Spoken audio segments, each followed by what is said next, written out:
अदा पियाज रसुण टमाटो मुझे ग्राइंडर करके भाजिकी पकेबी गोटे मसला प्रस्तुत करी। एठी रही पियाज धनिया पत्र 2टा कंचा लंका मटर ये सब आमर गुंड मसला जीरा धनिया लंका चिकेन मसला हलदी काश्मीरी चिली पाउडर ये 10 ରୁ 15टी मुझे आपको भिजेकी रखी काजू को स्वाद अनुसार लुण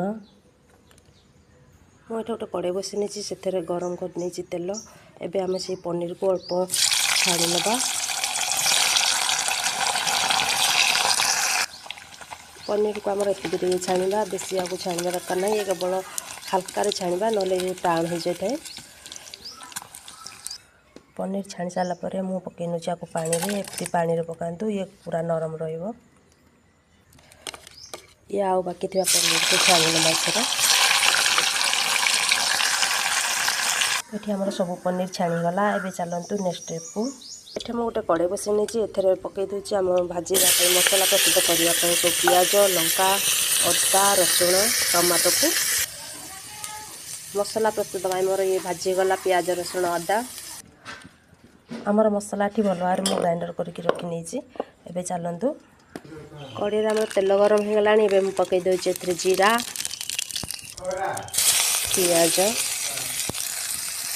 पियाज भाजीगला मुझे पकई दूसरी आम रखा ग्राइंडर करके मसला को मसला सब देदेला मुझे आपको चल नौची मसला कषा पर्यंत आपको चल नवा मसला ये आमर भल भाव में कषि हो गला मुझे रखी गुंड मसला रे पानी देकी ऐड कर नौची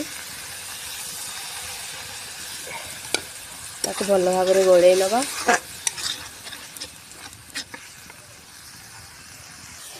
ये मसला आमर भल भाव में कषि गला मुझे पकई दूसरी रखी ग्रीन मटर को याको किसी समय चल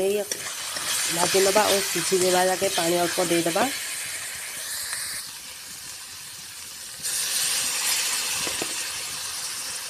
मटर को सीझापी आम ए घोड़न घोड़े देवा।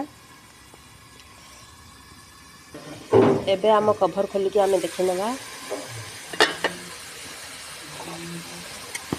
मटर मसला आमर ये भल भाव में सीझीगला। एबे तो शीत दिन चली मटर बहुत मिलूँ अधिक परिमाण टे नियंतु जेहेतु मु मटर पनीर बनाऊँगी एथर अधिक परिमाण मटर नहीं मटर मसला आमर कषि सारापर एबे मुझे पकई दूसरी पनीर पानी छाणिकी मो पनीर एथर पकई नौची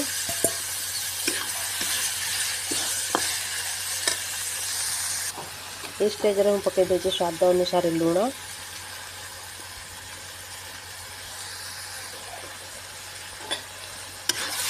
गोले नवा किसी समय गोले नेला मुझे अल्प पानी दूसरी आप जी ग्रेवी रखिए से अनुसार आपको पानी देवे पनीर कषिगला मुझे दूसरी एवं आवश्यक अनुसार पानी मुझे भात खाइबी से अल्प पानी दूसरी आपड़ जी मोटा बा पतला खाइबे आप अनुसार ही पानी ऐड करेंगे। मुझे टमाटर परिमाण अधिक नहीं से सॉस ऐड करनी आपण मैंने जदि सॉस ऐड करेंगे पनीर पकेवा पूर्वर ही पकई ने सॉस को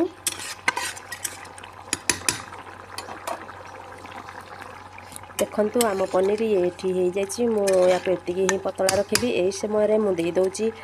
आम बाटिकी रखी काजू को वाव काजू मु अल्प पानी देके ऐड कर दूसरी देखु काजू पकईदेला यार कलर केते सुंदर हो जाए आमर देखापी बहुत सुंदर लगुच या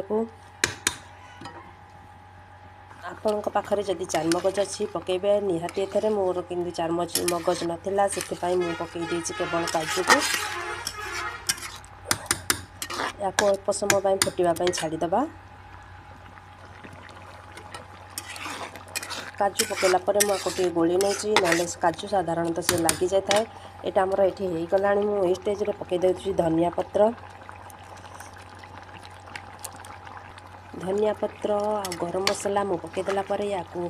बाहर कर नौची। आमर हेठी रेडी होगला खाइबापी मुझे गोटे बाउल को वाढ़ी नौची। मुझे गोटे बाउल को काढ़ी नौची। आपण मानक जदि मोर रेसिपी भल लगी थाए आपण मते लाइक करेंगे, कमेंट करेंगे, सांग मानक शेयर करेंगे आ सब्सक्राइब निश्चय करेंगे। मोर मटर पनीर देखंतु केते सुंदर होईची।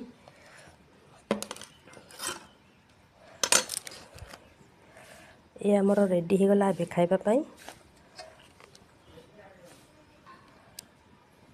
रहुची नमस्कार। देखा आपण मानकर आ गोटे नुआ ब्लॉग रे।